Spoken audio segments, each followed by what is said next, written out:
તો વાત કરીએ સુરેન્દ્રનગરની તો સુરેન્દ્રનગર સાયલા તાલુકાના જે કંસાળા ગામે નુકસાન કે જ્યાં ખેડૂતોને બાગાયતી પાકોમાં મોટા પાયે નુકસાન થયું છે ત્યારે પાકોમાં નુકસાન થતા વિદ્યાર્થીઓની ફી ભરવા મજબૂર બન્યા છે જ્યાં ખેડૂતોએ સહાય કરવા ઠાલવી પોતાની વેદના ત્યારે અનેક ગામડાઓમાં અતિવૃષ્ટિથી ખેડૂતોને ભારે નુકસાન થયું છે ત્યારે પાકોમાં મોટા પાયે નુકસાન થતા ખેડૂતો ચિંતામાં મુકાઈ રહ્યા છે જ્યાં ખેડૂતો કરી રહ્યા છે સરકાર પાસે વળતરની માંગણી ત્યારે કિસાન સંગઠનના આગેવાનોએ લીધી ખેડૂતોની મુલાકાત જ્યાં અનેક વિસ્તારમાં રૂબરૂબ જઈ પાકનું નિરીક્ષણ કરવામાં આવ્યું।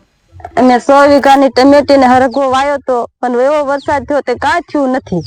અમારે નાના નાના છોકરા છે, અમારે તેમ ભણાવવા અમને જો સરકાર કાંઈ સહાય આપે તો અમે પોરા વાવેતર કરીએ શકીએ અને કાંઈ ન થાય એવું મારી સાહેબ, અમે ગરીબ માણસ છીએ, આમાં શું કરવું અમારે?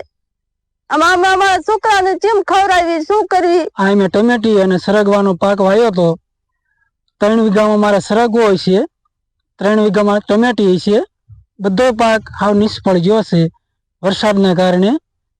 આ વરસાદના કારણે ફૂગ લાગવાથી બધું મૂળ મારું બગડી ગયું છે। આ સરગવા અને ટમેટીને બધો મોલ ફેલ થઈ ગયો છે।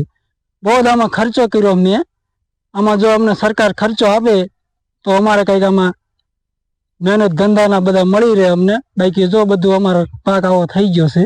આ વધારે વરસાદના કારણે આ મારા 6 ગામ આવે છે, એમાં બહુ નુકસાની છે।